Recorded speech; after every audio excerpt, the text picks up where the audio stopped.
में गौतम बुद्ध नगर के जिला अधिकारी सुभाष एल वाई ने प्रेस वार्ता की और इस दौरान कोविड के बारे में लोगों से बात की। सबको नमस्कार। आज दो बिंदु पर आपसे वार्ता करेंगे।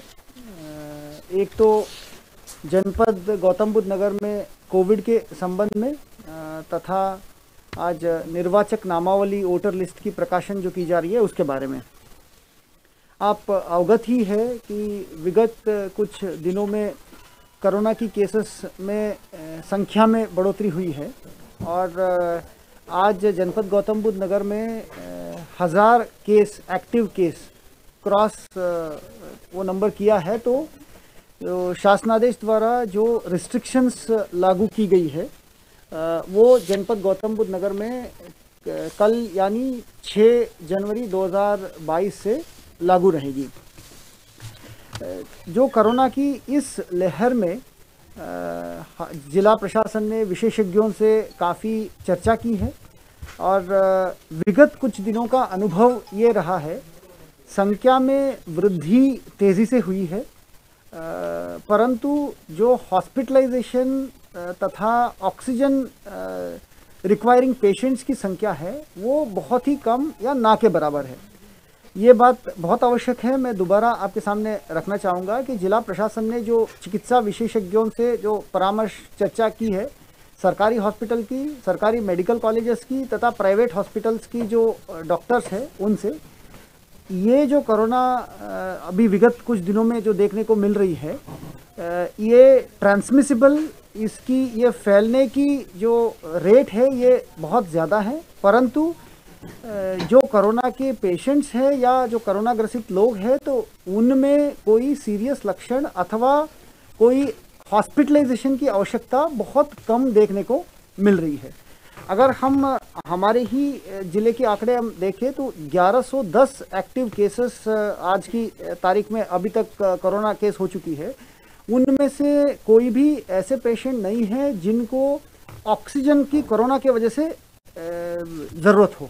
तो अगर हम कोविड-19 के हॉस्पिटल की अगर बात करें, जहां हमारी कुछ तो ऐसे हैं जो घर में क्योंकि आइसोलेशन करने के लिए स्थान नहीं है, कुछ तो हमारे कैदी है, कुछ तो सीएसएफ की कांस्टेबल है, ऐसे लोग हैं जिनको क्वारंटाइन करने की आवश्यकता पड़ रही है और आईसीयू में भी कोई पेशेंट्स वर्तमान में नहीं है और जो है भी तो वो उनके कोमॉर्बिडिटी, उनके जो अन्य बीमारी है उनके वजह से है।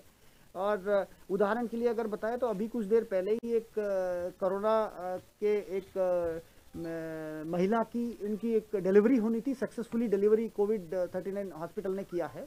आइसोलेशन इसलिए करना पड़ रहा है क्योंकि वो कोरोना पेशेंट है। और रही बात जनपद की वैक्सीनेशन की, क्योंकि ये बहुत महत्वपूर्ण विषय है।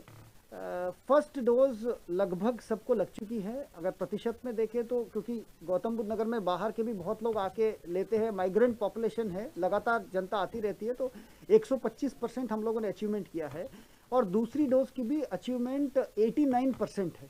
जो 11% लोग बचे हैं तो उनके लिए एक अभियान चला के अगले 10 दिन के अंदर 100% वैक्सीनेशन डबल डोज करने का हमारा लक्ष्य है। और अभी जो शासन ने निर्णय लिया है 15 से 18 के आयु वर्ग के जो बच्चों को वैक्सीनेशन के लिए, तो वो लगभग 1,15,000 ऐसे स्टूडेंट्स हैं या उस आयु वर्ग के लोग हैं जिनको वैक्सीनेशन हमें करना है। उनमें भी प्रगति तेज़ी से हम लोग कर रहे हैं। तो जनवरी 20 तक वो भी कंप्लीट करने के लिए है। जनवरी 10 के बाद हम लोग बूस्टर डोज जो फ्रंटलाइन वर्कर्स या हेल्थ लाइन वर्कर्स जो इलेक्शन में भी जो इन्वॉल्व होंगे उनको वैक्सीनेशन लगाएंगे। तो मैं आपके माध्यम से जनता से अपील करूंगा, हालांकि गौतम बुद्ध नगर में बहुत कम लोग ऐसे बचे हुए हैं जो वैक्सीनेटेड नहीं है, परंतु अगर कोई भी बचे हो, आपके आसपास की कोई माइग्रेंट लेबरर्स बहुत आते हैं, कोई भी अगर ऐसे आपके संज्ञान में है तो उनको भी प्रेरित करिएगा हमारे वैक्सीनेशन साइट्स में वैक्सीनेशन लगवा ले। क्योंकि हम जब डेली रिव्यू करते हैं ये देखते हैं कि कोविड पॉजिटिव पेशेंट्स है तो उनकी वैक्सीनेशन स्टेटस क्या है, और वैक्सीनेशन लगभग सबकी हो चुकी है तो उनमें लक्षण भी देखने को हमें नहीं मिल रहा है। जो कल से 6 जनवरी से जो रिस्ट्रिक्शन लागू होगा गौतम बुद्ध नगर में 1000 एक्टिव केस होने के वजह से, एक तो नाइट कर्फ्यू 10 बजे से लेके 6 बजे तक सुबह तक रहेगा और जितने भी दुकान है या शॉपिंग मॉल है वहाँ पे एक अभियान चलाया जाएगा, मास्क नहीं तो सामान नहीं।